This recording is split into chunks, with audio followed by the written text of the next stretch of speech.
Góðan daginn, ég heiti Fjóla Rakel Ólafsdóttir og meistaranemi í markaðsfræði við Háskóla Íslands.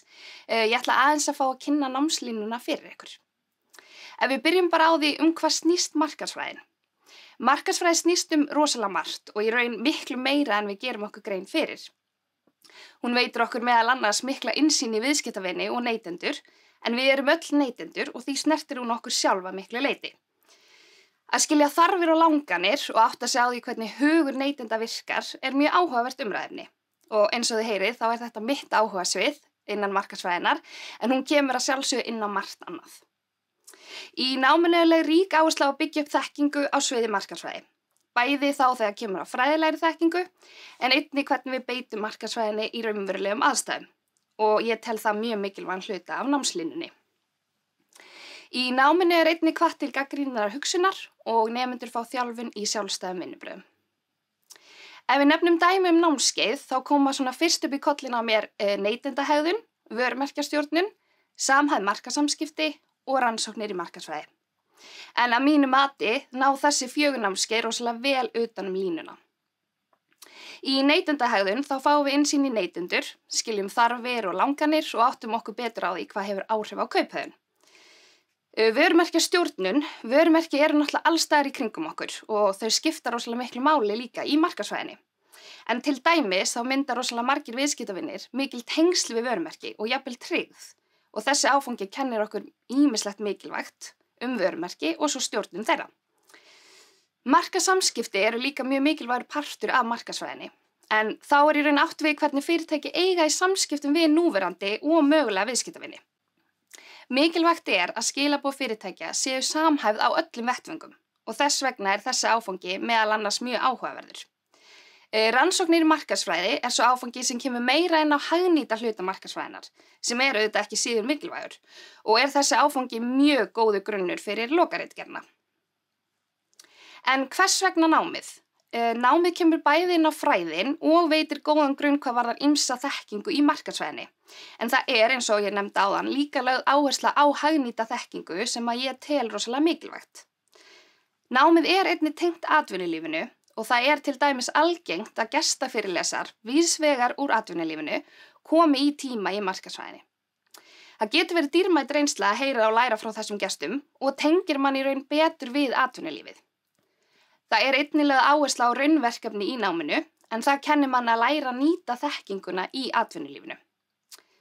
Mörg verkefni eru svo gerð í samstarfi við fyrirtæki eða mögulega gerð fyrir ákveðin fyrirtæki og í sumum tilfellum þá fá fyrirtækin verkefnin frá nemendum til sín í kjölfarið og sitja jafnvel kynningar hjá nemendunum sem getur verið mjög góð reynsla. En ef við lítum aðeins á samsetningu á náminu, að þá námið 120 einingar og fólk útskrifast svo með mastersgráðu. Þetta 2 ára lotubundi nám miðað þá við fullan námshraða. Námið kennt í svokölluðum 7 vikna lotum sem bara algjörlega frábært og á hverju misseri þá 2 lotur. En þetta þýðir að nemendur taka því einungis 2 námskeið samtímis sem að veitir nemendum auki rými til að einblína betur á hvert námskeið í senn. Og námsleiðin samanstendur af 9 skyldunámskeiðum sem að spanna allt svið markaðsfræði, svo sem vörumerkjastjórnun, neytendahegðun, gagnagreining, stafræn viðskipti og markaðssetning. Það eru síðan 3 valnámskeið sem hægt að velja úr miklum fjölda. En náminu lýkur með 30 eininga lokaritgerð, þar sem nemandi rannsakar eitthvað á sínu áhugasviði og því hefur nemandi mikið svigrúm til að velja viðfangsefni, enda fátt mikilvægara en að skrifa lokaritgerð sem hann hefur áhuga á. Nemendur geta valið sér leiðbeinanda úr hópi fastra kennara við viðskiptafræðideild og þar sem þessi ritgerð 30 einingar veitir það mikil tækifæri til að dýpka þekkingu á ákveðnu viðfangsefni og jafnvel vinna verkefni í samstarfi við fyrirtæki. En ef við lítum á störf að loknu námi, að þá skapar markaðsfræðin mörg atvinnutækifæri og undirbýr nemendur fyrir ýmis störf og þá má til dæmis nefna markaðssetningu, en það væri hægt að starfa bæði við markaðssetningu innanlands sem erlendis. Fólk getur einnig starfað sem sérfræðingar í markaðsdeildum eða jafnvel sem markaðsstjórar. Þá getur fólk einnig starfað við gagnagreiningu eða jafnvel farið í markaðsrannsóknir. Menn geta einnig starfað í stjórnunarstörfum, í stórum sem smáum fyrirtækjum, en til að mynda þá starfa ég sem vöruflokkastjóri hjá íslensku fyrirtæki og myndi ég segja að ég eigi alls ekki erfiðleikum með að tengja námið við vinnuna. En þar auki gæti fólk starfa á auglýsingastofum og lengi mætti telja. Ef við lítum þá á inntökuskilyrðin, forkröfur í námið er BA eða BS gráða úr háskóla og er almenn regla að nemendur hafi lokið grunnnámi með fyrstu einkunn eða 7,25. Þá þarf einnig að hafa lokið að minnstakosti 12 einingum í markaðsfræði. Nemendur eru þar að leiðandi valdir inn í námið með hliðsjón af fyrra námi og eða starfsreynslu. Þeir nemendur sem hafa ekki lokið að lágmarki 36 einingum í viðskiptafræði eða skyldum greinum í grunnnámi þurfa að taka svokallað undirbúningsnámskeið í upphafi námsins. Og þetta námskeið kallast inngangur að rekstri og er ætlað að veita nemendum haldgóða innsýn í helstu grundvallaratriði sem viðskiptafræðingum er nauðsynlegt að þekkja, bæði þá við rekstur fyrirtækja og stofnana. En eins og sjá má þá byggist námskeiðið á 7 efnisþáttum sem eru aðferðafræði, rekstrarhagfræði, fjármál, reikningshald, lögfræði, upplýsingatækni og þjóðhagfræði. En mín reynsla af náminu, að mínu mati er námið mjög fjölbreytt og skemmtilegt.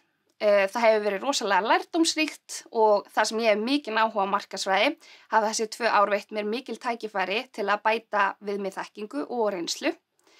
Það sem mér finnst einnig mikilvægt er að námið er kennt í 7 vikna lotum sem í raun algjör leikbreytir að minnstakosti að mínu mati.